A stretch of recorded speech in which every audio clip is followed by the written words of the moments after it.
expressed on the following program are not necessarily those of 91.3 FM WBNY, the United Students Government at Buffalo State, or Buffalo State itself. Due to the opinionated nature of these programs, listener discretion is highly advised. If you have any questions or comments about today's program, you can give us a call at 716-878-5104.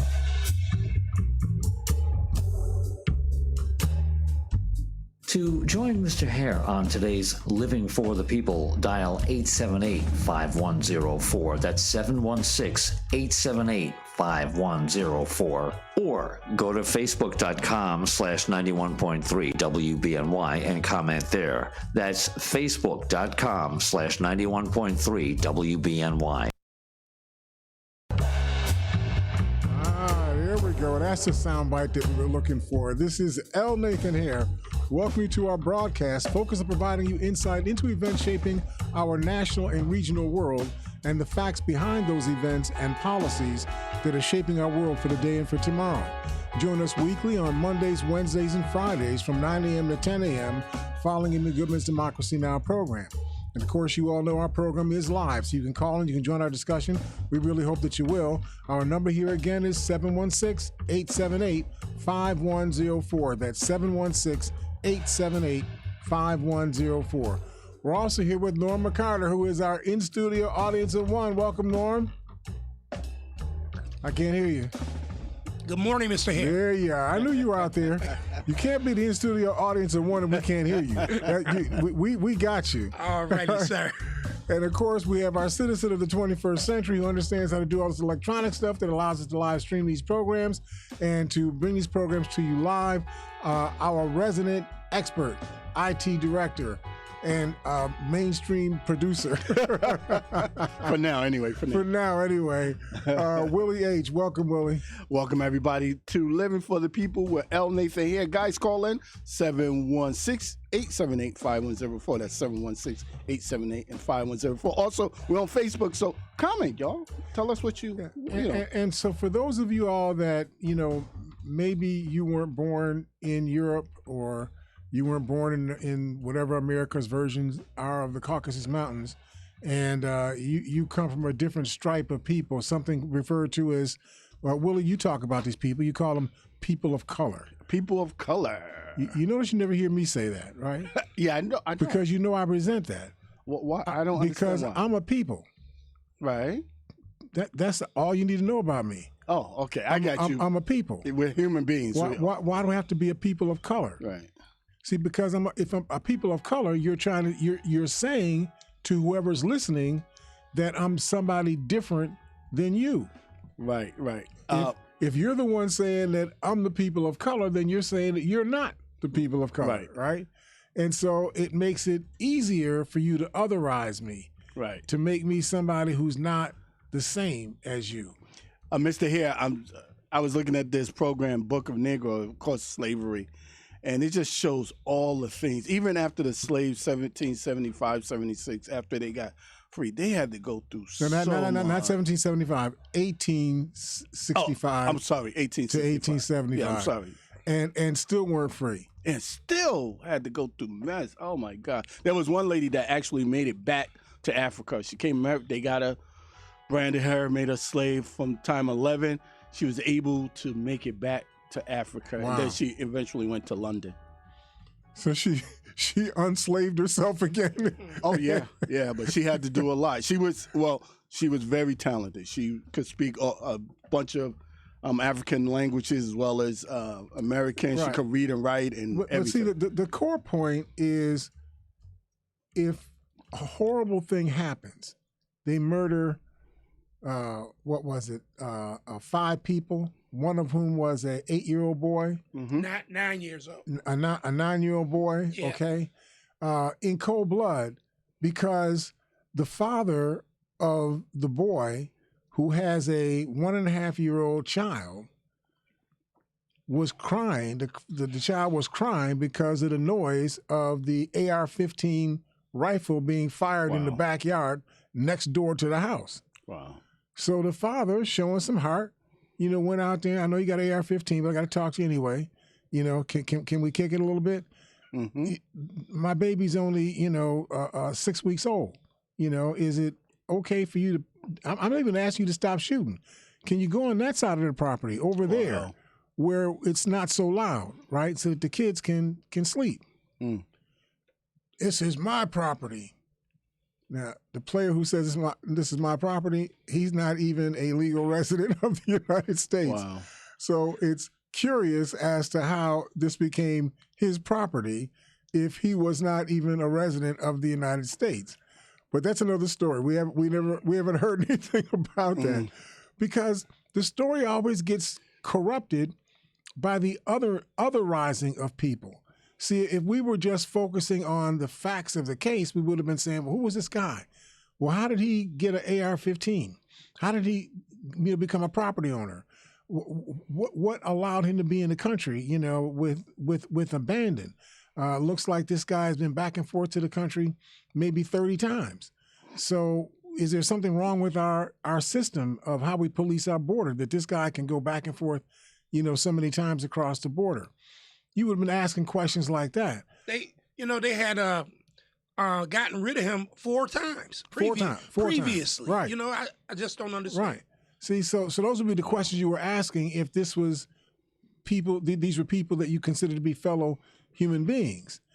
But when you say that, all of those people that got shot, they were illegal immigrants, that's what the governor, because governor's like top shelf dude in your state, right? Right. So the top shelf dude in your state felt that the appropriate way to understand what happened with this murder of 5 people was that the people that were murdered were illegal immigrants. That was the important thing. Not 5 human beings, but 5 illegal immigrants. Well, his narrative, I guess, for him and his constituents, his narrative was illegal immigrants, and that's all he wanted to put out there. No, we don't care about people being killed, children being killed. We don't care about In that. fact, it sounded to me, and again, I admit, I always tell you all up front, I'm a cynic. You know what I mean? I have issues. So you have to work with me around my framework. But it sounded to me like what Governor Abbott was saying was, well, it's not so bad. They were just illegal immigrants. You know who they are. You know what they look like. Right. You know what kind of people they tend to be. So we lost 5. That's 5 out of the 2,000 that came across the border this morning. It almost seems, Mr. Hare, that he's aiming that towards President Biden, if you really think about it, because he's talking about the policy that we have with immigrants, immigration, and that type of thing. So that goes directly to President Biden, and that's I believe what he was trying to do. Well, that's curious too. I mean, I know that y'all in love with Joe Biden. I understand. You got fed up with Donald Trump. Joe Biden seems like he's the antidote to Donald Trump. Well, we like Biden better. So you like Biden better, and I get all of that. I like him better too. That doesn't mean I like you. It just means I like you better than the guy who was there before, because Biden responded to, and continues to respond to, what they keep calling an immigration crisis at the southern border, continues to respond by being more and more punitive to the people that are trying to come across the border. So people are being put into holding cages. They're being put into pens. Families are still being broken up. They don't have enough foster care, for all of these folks. No, I don't know how many times I know you, Mr. Hare, you know what I'm coming. We need to implement some of your policy, I'm the serious. Hare policy, and get the. I'm so Hare, serious I'm gonna, because to solve a problem, you have to first face what the problem actually is. Yes, sir. The problem isn't that there's a whole bunch of people in South America that are in rough shape in the conditions that they're in, and so they're trying to flee, those countries and coming to America where they think they got a better shot at a more stable, prosperous life. That's not the problem. That's a symptom of a problem. Yes, sir. Why are these people walking 3,000 to 4,000 miles to get to walking across? Yeah. People walking 3,000 miles to get to the United States. Why would they be doing that in the first place? if you ask the right questions, then you get better answers. Yeah. When you get better answers, then you have a chance to come up with better solutions to address the answers to the questions that are really the most relevant for you to be asking. Yes, sir. So if the problem is people are coming here in the first place, why are you leaving your homes coming here? Is it because they got drug cartels down there? Can we help you deal with your drug cartels? Maybe we need to send some military, Right. To Colombia, Panama, wherever these people are, and smoke some people up and say, you just can't be doing that, right? I mean, you change your mind, get a job, do some farming, but you can't be out here selling cocaine and whatnot and putting everybody in danger. That's a way to approach it. But my core thing is it's an economic issue. Right. If you solve the economic issue, you'd have 6 people trying to come to the border every day rather than 2,000 or 3,000 people trying to come every day. Mr. Hare, how would you solve this economic issue? You always set this up for me to say this, to say this again. And I mean, please work with me. I'm just trying to help us think our way through our reality. Let's think our way through. My father used to always get on me about fighting. Every week, 2, 3, 4 times a week, I'm getting in fights. And he kept trying to explain to me, you can't keep doing this. Right. A day is going to come when this is going to get so far out of hand that you're going to end up killing somebody or somebody's going to kill you. You got to stop doing this. You got to find another way. I said, well, Daddy, what's another way? He said, I don't know if I know the other way. I know that your mouth has to be involved in it, not your fists. Right. You got to talk to people and try to figure out what's going on and then solve the problem. Right. Let's create a think tank. So let's solve this problem. Right. Number one, if the reason why you're coming here is because you say you can't eat, living off of 50 cents a day, that dog doesn't hunt. I get that. I'm certain I can't eat off of 50 cents a day. So we can work on solving that problem. We got people getting raped. We got people, having their sons drawn into gangs. But if I can move you into a stable environment, I can help you become a positive for, say, Mexico, since Mexico is the pathway between South America and the United States. Why don't we help Mexico as well? Mexico has an undeveloped territory in the southern part of the country. They need roads, they need sewers, they need drainage, right? They need trees to be trimmed. They need to clear, brush, at the base of these trees and so on. They need to irrigate, lands to make those lands better able to support agriculture and so on. They need stores. They need cleaners.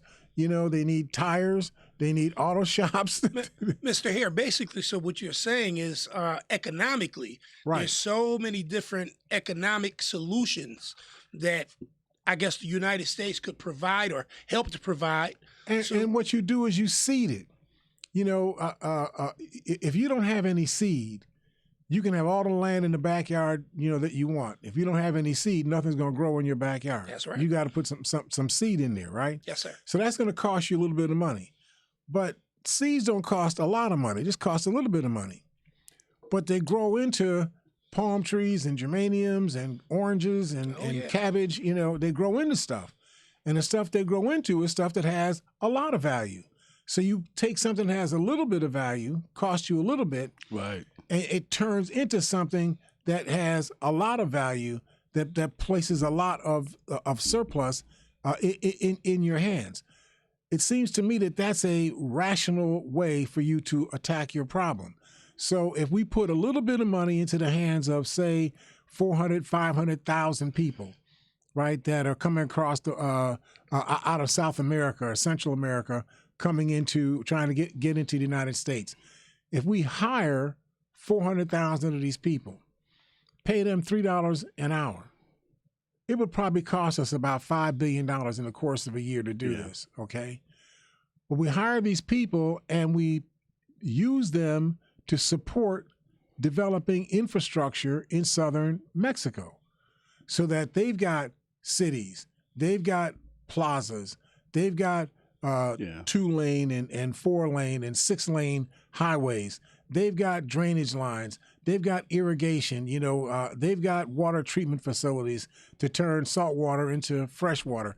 The things that can be done with labor, with just heavy industrious labor, hire people to do that stuff. Yeah. Because when you do that, then you can Mexico can tax the wages those people pay. So 10% of the money that they get in, say, wages would go to taxation that comes back into Mexico's treasury, which that treasury would then be able to use that money to pay for police, school teachers, streets and sanitation workers, all the municipal stuff that we see going on in Buffalo. Yes, sir. You would see that stuff going on in these southern cities that would be developed as a result of this area. You'd have families, 2, 3, 4, 5 people in a family, now all being supported by the paychecks of that one person that you got hired. So if my logic is correct, there's an average of, say, 4 people to a family, and you get 400,000 people a job doing what I'm talking about, then you're talking about 1.6 million people that wind up being supported by the economy that you create in southern Mexico. That's 1.6 million people now who are buying homes, renting homes, buying clothes, going to the cleaners, going to the movies, developing an entire infrastructure of life that then reconstructs the entire southern face of Mexico and turns it into a humongous asset, rather than a liability, for the country. Why wouldn't you do that? You're spending $15-16 billion right now. You can spend $5 billion with my plan and save 10 or 11 billion dollars a year. Use that money to go. No, I don't want you to buy any more AR-15s. How about you use that money to buy lock boxes so you can put those AR-15s in a lockbox someplace, right? Yes, sir. But it just seems to me that this is the rational way to solve the problem. Mr. Here, I got an answer. Yep. The Bible says, love your neighbor as yourself, or love your neighbor like you should love yourself. So if we did that, but you're talking problems would be solved. That's what the Christians say, right? Oh, well, no, that's what God says, and that's what we probably should do. But it says it in the book, right? Right. In the Bible. In the Bible, yeah. And that's where the Christian evangelists live, right? Don't they live in the Bible? I got you. I know where you're going. Okay. No. I'm sorry. That's not the Christian evangelists. The people of color. They're the ones that they live in. Let me have a comment. I just like to say that for the first time I heard this idea, Mr. Hare, I thought it was one of the best. Man, I've never heard anything as well thought out, as profound as this. I think we should call it the hair solution. and I'm just saying, this is, it's almost like the old proverb, if somebody's hungry, you don't just give them some fish. Right. Don't just give them some fish. Teach them how to fish. You teach them how to fish, and they'll never be hungry again. Teach them how to make fishing poles. Yeah. Right. Teach them how to make bait boxes. Yeah. Right? This is do Mr. rational Hare, stuff. Right. If you see your neighbor, help them out. All biblical terms, it's so easy to say, but it's hard for us to do it. And when you think of it, this is something that is so minute or so smallish to us, the United States. Mm-hmm. We could give a pittance to get this started, get it rolling, and hey, we would take care of, you know what I'm saying, a whole nation and get them rolling. Yep. I went to an article that was written on this subject by Amanda Marcotti. Talking about Greg Abbott demonized the victims of the Texas shooting. It says a lot about why the GOP loves guns. As I read through her article, she said something that I thought was profound. She said the two most reliable emotions Republicans can tap into in order to motivate their base are racism and fear. Mm. Now, I need for you to know that when I was 18, in the 60s, I had become a Republican because my father was a friend of Jake Javits, who was a Republican senator, right? Mm-hmm. And so that's my father's hero. So, that's Jake Javits, that's my father's dude. So I kind of lined up with him. And their thoughts, at least the way they expressed them at that time, didn't sound like they were otherizing African people. It sounded more like they were saying that, I know that you need some bootstraps in order for me for you to pick yourself up by your bootstraps. You need bootstraps in the first place, and boots, right? So I'm willing to help you get bootstraps and boots so that you can help yourself, right? And helping yourself is the best way forward because you can always help you. If you're waiting on somebody else to help you, whenever they don't feel like being bothered with you, you end up not getting help at all. So the best solutions are the ones that you can sustain. If you build a solution around me doing things for me, I can sustain that because I'm always going to be me. Does that make sense as a paradigm? Makes very good sense. So that drew me towards the Republican Party when I was, a young adult. But what happened over the course of time is I began to realize that the Republicans were only saying that they believed on the paradigm of helping me help me. They were only saying that. They didn't really mean it. They were just saying that to make me go in a different direction than asking them for help, right? And so what they really wanted was for me to leave them alone and let them go on about getting money, paying the lowest amount of taxes they can possibly pay with the fewest regulations that they needed, that they could get away with, and with as cheap a way of producing stuff that they can make profit from as possible. That's what they were interested in. And so that broke me away from the Republican Party because clearly what they were focusing on had nothing to do with the problem that we needed to solve. When I'm 18, I'm seeing kids who are graduating from high school who could read at a 11th, 12th, 3rd, 14th grade level. It was normal. Y'all might not remember because you all are quite young, but it used to be normal for a child to finish high school in the city of Buffalo at any one of the schools, Burgard, Emerson, whatever school it was, being able to read at a 10th or 11th grade level. I wonder what happened to that. I really do. It's terrible. And kids today, I think the computer age has changed. Even some children being able to tell time. I mean, it's just... They can't count money. These things are just, it's kind of crazy. Right. And so what it says to me is that the paradigms that kept being pushed up as here's what we'll do to solve the problem of under economic development in the African community. We'll do affirmative action over here.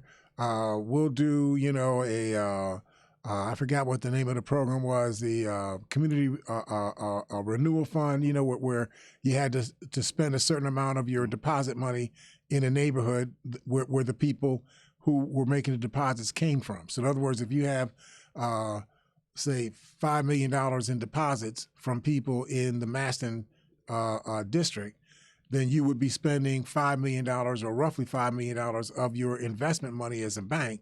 You would invest in mortgages and home improvement loans, commercial loans, and so on in the Maston district. In other words, banks would do for these poor districts what banks have been doing for richer districts all the time. Do the same thing. Not ask you to do anything magic. Just do the same thing that you'd be doing with anybody else, anyone else. Exactly. So I get into this because this idea of the Republicans motivating their base by tapping into people's attitudes towards race and their fear of others, even though there's nothing to fear of the others. I mean, how many times do you see a black person going into a white neighborhood and doing a drive-by shooting in a white neighborhood? How many times you see that? Wow, that's see it. very seldom. Rare. Very seldom. If at all, rare. I don't even think I've ever heard. So if you're white and you've been reading about drive-by shootings, why would you react to it when it never happens to you? Never happens in your neighborhood. But what the media has done, Fox News and that ilk of people, Tucker Carlson and I always forget this other guy's name, But the media has created a narrative that people have drifted into or gotten soaked into. The idea that they're going to shoot me. I'm in danger, so that's why I've got to get 6 AR-15s, one for each knee, and my elbow. And 2 I can strap to my back, and I need a sword. I heard that Nate had a sword, so let me get a sword too, right? And so on, right? I mean, the media has tapped into this and found that there's a wellspring of people in the white community who buy into it because it sounds like it makes sense, even though it doesn't. Go ahead. I just wanted to ask you, were you thinking about Bill O'Reilly? Mm-hmm. Okay, I figured that. The way that it seems to me is that I just say white America, they're operating on fear. You know what I mean? And when you operate on fear, man, there is so much that the way that they go and they take it to an extreme. Well, remember, fear is a primal emotion. Yeah. It's not like. Even love doesn't do this, Love may make you feel warm and, accepted, and feeling like somebody belongs to you and you belong to somebody. Love may do all of that, but it doesn't rush you to the door with your fists all balled up, ready to, to rumble. Fear does. Fear is primal, and it generally sparks a reaction that's an immediate, visceral kind of internalized response. Yeah. And so if you build a narrative that people, we got about 5 minutes in the program for this segment, but if you build a narrative, around this fear issue, right, you can rally people around this over and over and over and over again because the thing that they're looking at that makes them feel the fear, you just keep putting that in their face over and over and over again. Isn't that the way Trump incited the insurrection? Exactly. Yeah. Exactly. Philip Bump, who writes for the Washington Post, he referred to Greg Abbott's they were just illegal immigrants, characterization of these victims of this murder. He referred to this as a centerpiece of Abbott's political efforts. He said implicitly blaming the victims and minimizing their deaths with racist language is sadly par for the course for the Republican Party, and definitely is par for the course for Governor Greg Abbott. He says the grim reality is that Republicans believe that they benefit politically from mass shootings. This sounds so cynical. What he's saying is that the reason why you can't get Republicans to get muscular about doing something about gun control and the mass instinct towards reaching for a gun whenever you feel threatened, right? That paradigm has to change. That's an internalized thing inside of many Americans that has to be defeated. Go ahead. Mr. Hare, this is just something I'm just kind of thinking about. I'm wondering. I know of 2 mass shootings now that have happened in Texas. One was in Killeen. Mm-hmm. This was years ago. And this one. Right. I'm sure there's more. Right. I'm wondering what state, if you may know the information, has had the most mass shootings. When you look at it I can't say which one has the most, but I know Tennessee is in the top 4 or 5. Tennessee, if not number 1.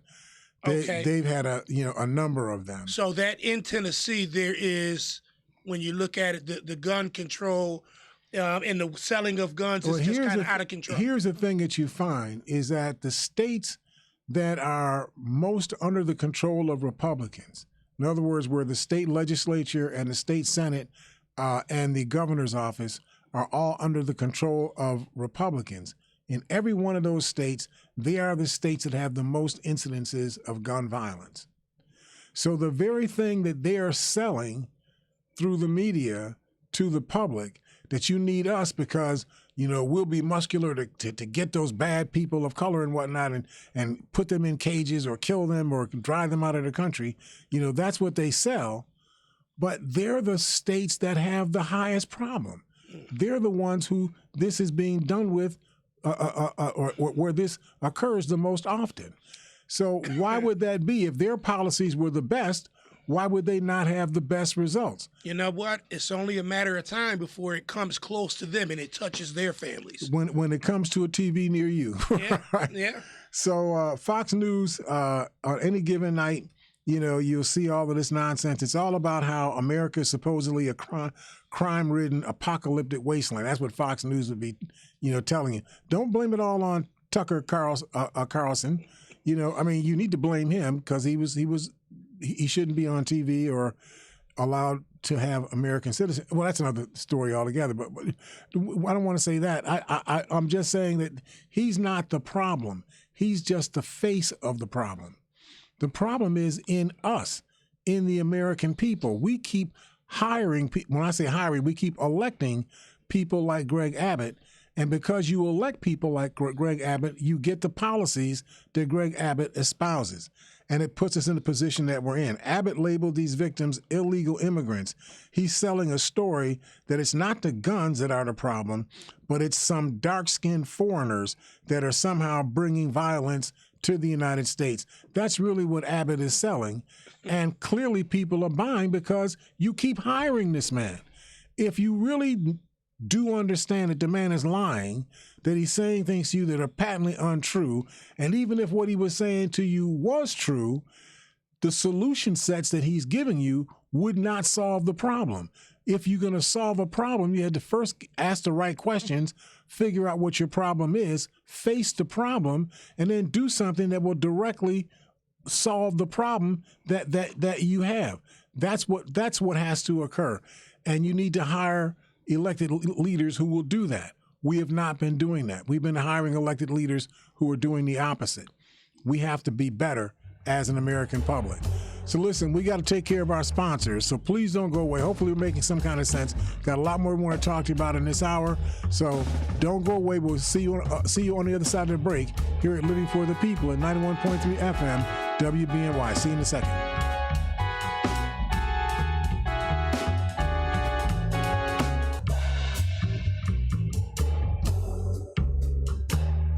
91.3 FM WBNY is proud to present Democracy Now! With Amy Goodman. Welcome to Democracy Now! Award-winning investigative journalism. Is the NRA imploding? Providing relevant analysis that makes you think. Secret State Department documents, including evidence of U.S. war crimes. Fact-finding reports you will not hear elsewhere.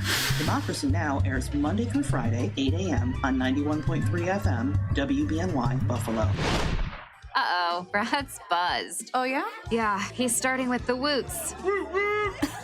And now a speech. I just want to say that friendship is about heart and brain. Who's with me? Good thing is, he knows when he's buzzed. And my brain is saying, when it's time to go home, somebody call me a ride. Love that guy. Me too. Know your buzzed warning signs? Call for a ride when it's time to go home. Buzz driving is drunk driving. A message from NHTSA and the Ad Council. Ready for radio that's challenging, innovative, and encouraging? Tune in, Living for the People. This is L. Nathan Hare. Join me right here, 91.3 FM WBNY. Mondays, Wednesdays, and Fridays at 9 a.m. after Amy Goodman's Democracy Now! We'll provide objective analysis regarding current issues. Call 878-5104. It's Living for the People on 91.3 FM WBNY.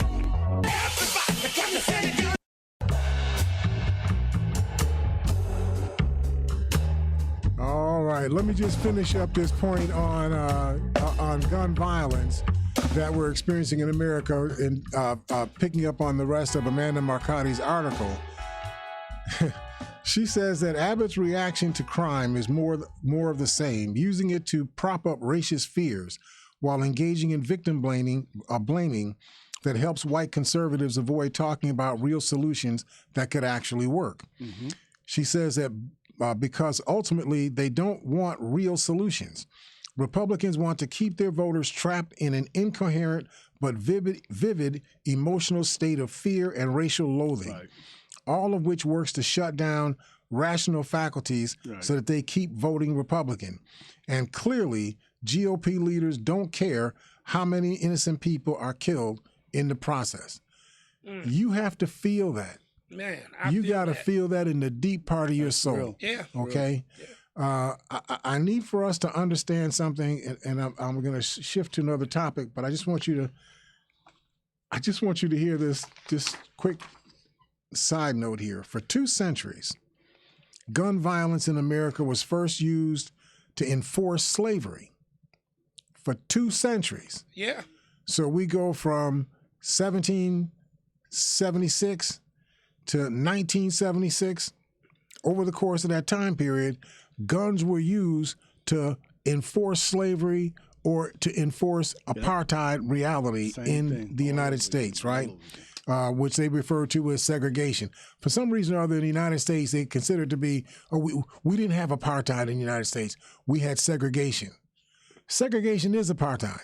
Yeah. Okay? I mean, calling a rose by another name doesn't make it not a rose, right? Tomato. There it still smells the same. Smells the same, right? Mm-mm. But it's important for us to understand that's what guns were about. So that's guns in the hands of white people or people that are enforcing laws that are being put together by white people to contain black people, laws that were created for the purpose of containing black and brown people. That's what this gun matrix was built around in the first place. Mr. Hare, even when the laws was trying to help the people that was in charge still had guns and say, well, I don't care about what that says. You're going to do what I want you to do, or whoever. Exactly. And remember, in South Carolina, then in Maryland, in Virginia, in North Carolina, in Georgia, they actually created laws that deputized all white people. Wow. All white people were deputized to monitor, to supervise, to inspect, to interrogate, even to arrest any black person they saw anytime, anywhere, if they suspected that person of the horrible crime of seeking to be free. If they saw you on the street in Philadelphia, supposedly a free state, every white person who saw you was responsible for pointing you out, getting you under control, get somebody to come and put some handcuffs on you or a rope on you or whatever, right? And put you on lockdown and send you back into enslavement. This is the culture of this country. No, that's crazy. This is the culture, and this is what they do today. Exactly. Years ago, driving a vehicle in the suburbs, white police officer come, pull me over. What you doing here in this town, this time of night? Boy. Put me, no, well, they didn't say boy, I'm going to be honest. Put me in handcuffs, drove me to the precinct. Just happened, I was lucky. A black officer questioned the police officer, what are you doing with this guy? Because he knew me. Mm-hmm. So what are you guys doing with him? He was driving. He said, let him go. Come on, guys. And they knew they couldn't do that because there was nothing on me. But what were you doing? Were you driving backwards on? No, I was driving a vehicle in the van in suburbs which says, what this black Negro doing in this town? Yeah. DWB. So my point in saying this to you is that we keep talking about this gun culture in this country as if this is something that happened. You know, we don't know where this came from. How did we get into this thing? You know, it's like an illness that like COVID-19. It was something that we caught, like a disease. That's not true. Wow. What's true is the entire existence of this country has revolved around the idea of white people being empowered to police black people. Yes. Yep. Period. Yep. That was the paradigm. And so even when slavery as a formal construct of the United States fell in 1865, still continued. It didn't change the cultural matrix. Did not. You still had that inbred in, by that point, 150 years worth of people being bred to feel that it was their right to monitor, supervise, to inspect black people, but for it not to go the other way around. Black people didn't have the right to monitor, inspect, and supervise white people. Go ahead. Well, first off, I'm going to say I had you always educating on different areas. I had never heard of that, but that right there is, as you say, just another area of segregation. The other thing I'd like to say is when you look at it, the media also plays a huge part in this particular way that they keep the fear within the people, and that's how come. Never sleep this. The media is a business. Yeah.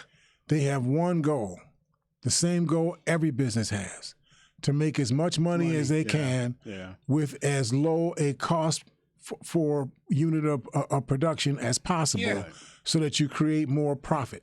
That's what the media is about. So if they can get more people, more money by appealing to the rabid racists who they flock to you, right away. Yeah. Whereas, say, the more normative, people, they may like you, but they don't flock to you, because they're busy, doing flamboyant operas and whatnot. It's almost like just keeping a scandal or keeping something going, so that way the media will continuously make money, and regardless of which way it's spent, it's always something at the end of the day, the media is a business. They're trying to make money. So if you want to regulate media, then you've got to regulate it around the ideation that their goal is to make money. So if you're going to do things to regulate them, they have to be things that still allow the media to make money doing its normal business, and you just want to shave off the things that are offensive, in what they do. So today, you see lots of Black and brown and Asian and Native American people. You see handicapped people, or differently abled people in commercials, and I know these live streaming type programs now, like Superman and all that stuff, right? You see all of these different people in normative productions as a part of the normal mosaic of people that are reflected in those TV programs and those movies and so on. That's what's supposed to be. It took a long time, though, right? We started this dance in the early 1960s. It took 50 years, 60 years, almost 70 years to get to the place where we are today, where people of color, people that are differently able, are normal. There's a guy, he's a, is there a polite word for midgets? Is there another word? Little people. Little people. Little people, I think short people. I think little people, right? yeah. But this guy, you'll see him in the, oh goodness, I don't know I don't watch a lot of this kind of TV, but he was like a knight. You know what I mean? He had a wife who was like 5 feet tall, and whatnot. Wow. And he was just a part of the normative people in this movie. He's just a short guy, but he was a knight. Had stature, had standing and whatnot in that community. 50 years ago, you'd never see that. If you saw a short person like that, they'd be in some kind of a caricature, right? Kind of circus a role, right? Like a circus type role, right? So those things have changed because the regulations were not designed for the state to become the authors and finishers of what goes on TV. The state simply said, whatever you do, make sure you don't treat these people as if they're the enemy. Make sure you don't treat these people as if they're an exception to the rule rather than being normal. Things like that. And over time, that became the media culture, and you see it much differently. The media you see today is much different. Definitely different than what you saw 60, 70 years ago. Yeah. So I want to also today, I know we only got about, 15, 20 minutes? 15 minutes, about the Supremes. I know you were thinking about Diana Ross. That's what Willie was talking about, this morning. The Supremes, what are you talking about? I'm talking about the Supreme Court, our Supreme Court. Went to an article written by Anna Skinner. They're back at the same stuff again. They have a ruling now. They got a case of Chevron versus this is an older case, Chevron versus the Natural Resources Defense Council, but it is being brought up again in a Supreme Court case being brought by Loper Bright Enterprises, which is a New England fishing company who sued the National Marine Fisheries Service that regulates their agency after the agency decided that the fishing company must pay for a monitor staffed on board to ensure that the fishing company is following federal regulations. Now, this is just the federal government passing off the cost of monitoring the fishing business to pass it off onto the fishing business. Since you're the one that is doing this stuff, you're the one who needs to be regulated. So rather than the federal government taking on that cost itself, they're passing that cost on to the fishing business. So obviously the fishing business is going to object to that, right? You know, we don't even want to be regulated, let alone incurring any cost, you know, for regulation.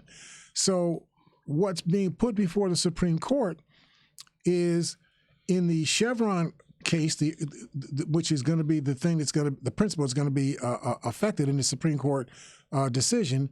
In the Chevron case, it was the regulatory agency that determined if there was a word in the legislation that was a little bit ambiguous. It was the federal regulatory agency who would say, this is what the definition of that word is. So you wouldn't have to go back and get a brand new law, you know, put in place. You would create a regulation that would have the force of law, and that regulation would say that if you say that the word shiny means, you know, whatever shiny means, that's what it means. Every time you see this word, it means this. Regulations do that, you know. I mean, we don't really follow all of this stuff because we don't follow all of the minutia of how laws get turned into something that actually gets implemented. But for you to implement a law, you have to figure out all of the different possible permutations of how that law might be implemented and have an answer, you know, for all of that. So that was done by the regulatory agency.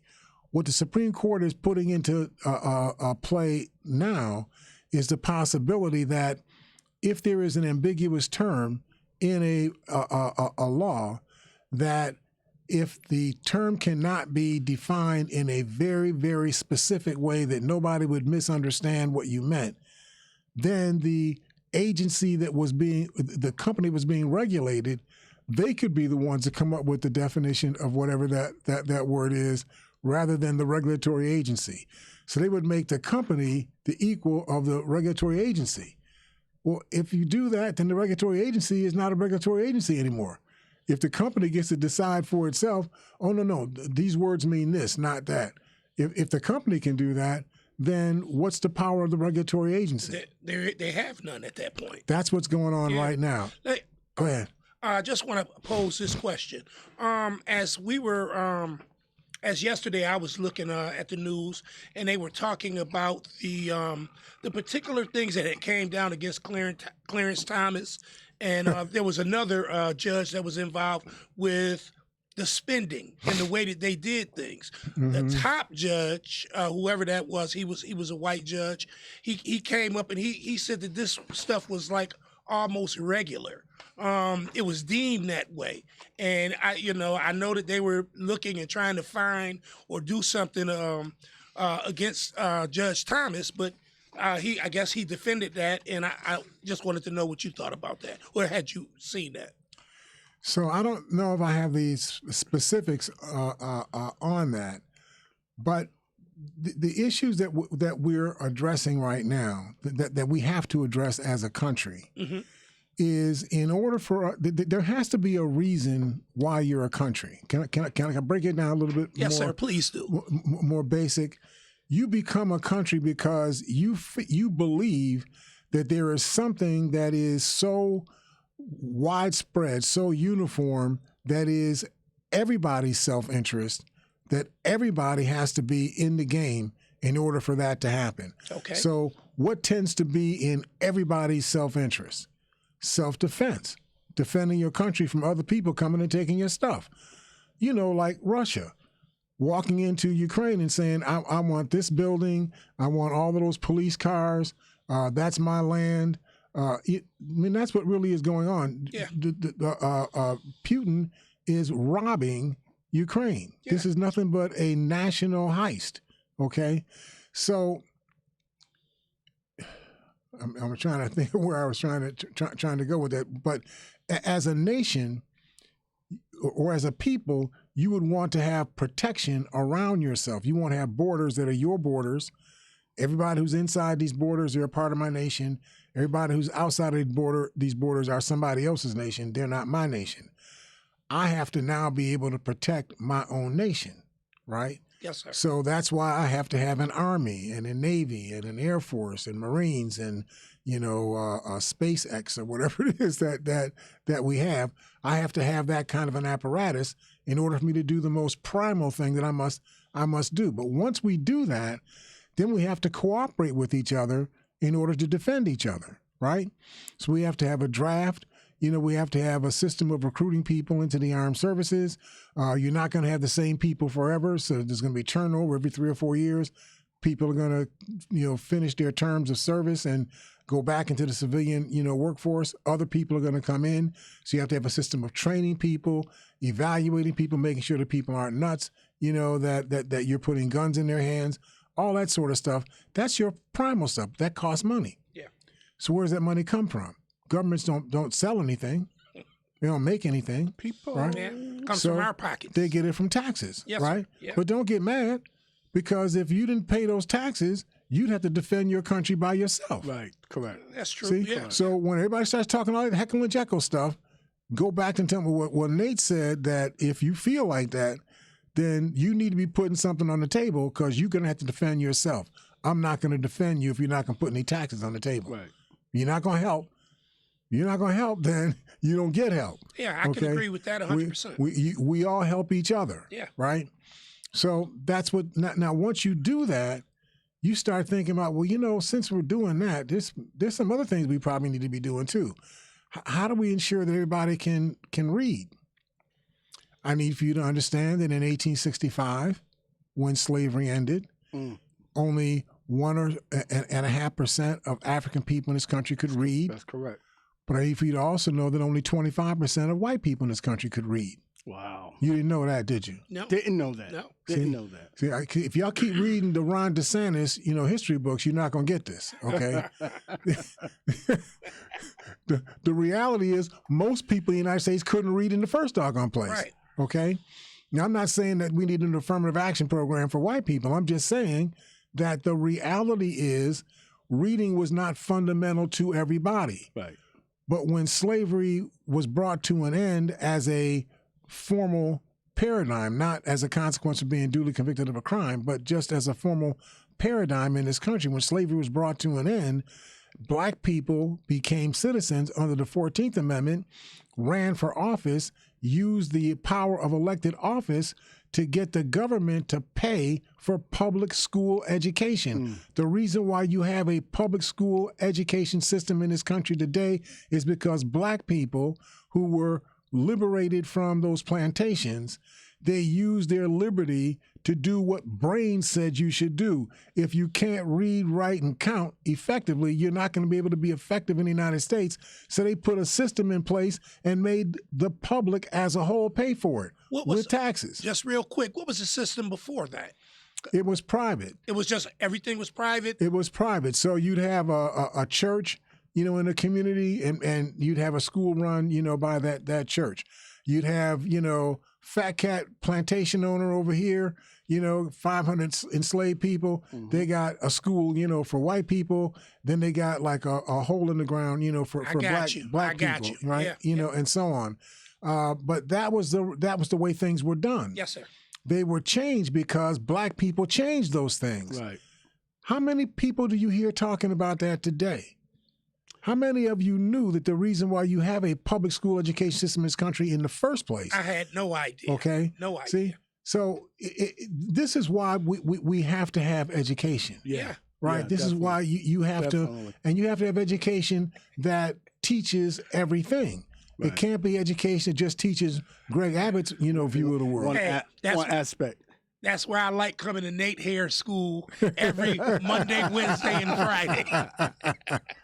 Just trying to help us. Just Yes, trying to. sir, yes, so my sir. point is that the reason why we have public school education is we use taxes to pay for it.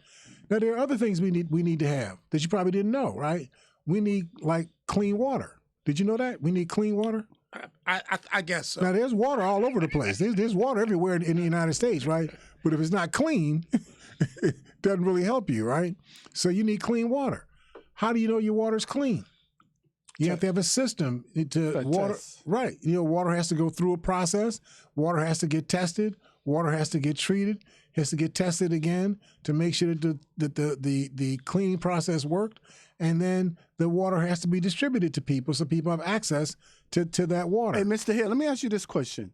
Have anybody done a test to see, because I know a lot of stuff in the black communities or people of color seem to have the worst of everything. Is our water system in like a lot of black communities bad? We have the worst lead poisoning problem of just about any place in the country. Okay, Lord have mercy. Because see, what we don't realize is that it's not just the lead pipes in your house; it's the lead pipes that go down the middle of your street. And then that water goes into pipes that go into your house in the first place. Right. Those pipes were also lead pipes. Right. And all the water goes through those pipes. So just because you replace pipes inside your house doesn't mean you've gotten rid of all the lead toxicity that might be in those in the water that comes through those pipes. So that's why we need filters, and sometimes that probably don't even work. Exactly. What you really got to do is you got to put money up to replace all of those pipes in the first place. Just get rid of the pipes entirely. So it's really important for us to understand it. But my point in saying all of this is that the reason why we exist as a country is there are things that we can do that we absolutely need to do. All of us need to do that cannot be done efficiently if it was done individually. It can only be done efficiently if it's done collectively. But once you start doing things collectively, you start thinking about, well, there's more things that I could do collectively. Broadband. How many of you all have installed broadband transfer stations on your property to bring the internet?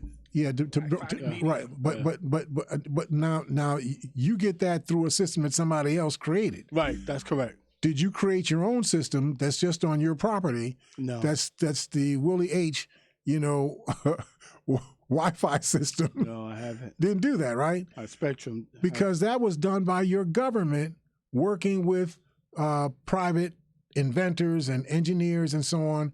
But your government primarily financed the creation of the internet. Right. And sustains the internet. Sustains the broadband access in this country. Oh, the infrastructure. Yeah. That infrastructure is supported by the government. The government by taxation, right? Uh-oh. See, so my point is that there are so many things that we need that cannot be done well if they were done individually. They have to be done collectively. Once you get on that page, you start thinking about more and more things. There are lots of things that can be done better if they're done collectively. For example, when you're born, we know that other than dying, the likelihood is that you're going to get sick or you're going to need some kind of medical care sometime between now, the moment that you were born, and then the moment that you die. That's correct. In between, in that dash, between the beginning date and the end date, you're going to need some medical care. Well, since everybody's going to need medical care, maybe we need a everybody medical care system. Right. Canada has it, right? Right. Canada. But we have a system of everybody needs medical care, but only the people that can pay for it can get the medical care. And the people that can't pay for it, they get catastrophe care, Right. Are you dead yet? Oh, how close are you to being dead? Right. Oh, no, that's not close enough. You got to stay across the street. Come back when you're almost dead, right? I mean, we have emergency, unit, kind of healthcare. That's insane. Wow. At the end of the day, if somebody is near death, you're going to mount an aggressive campaign to keep the person from dying. Yeah. That's the most expensive care that you can possibly get, is the care that happens when you're trying to defend somebody from dying. Right. But if you prevented a person from getting sick in the first place by making sure that they got all of their shots, we got these witless people that are running around here saying, "Oh no, we can't get vaccinated because we're going to get autism."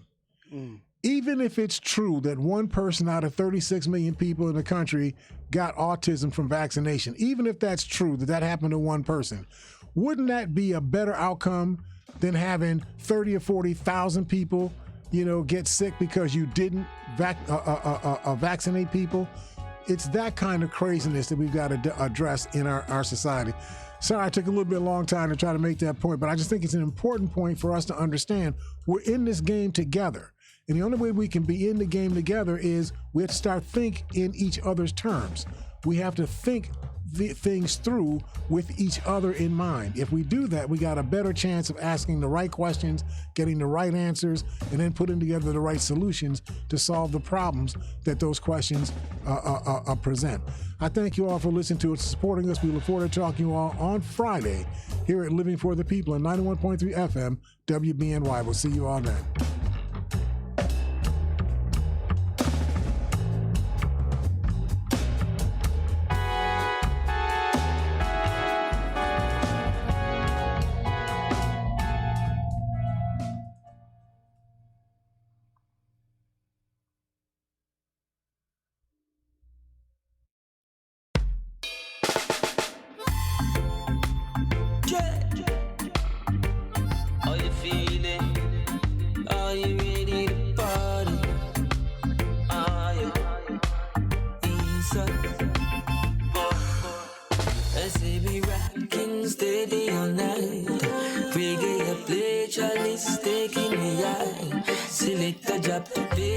I'm feeling so nice, you got me skanking so easy.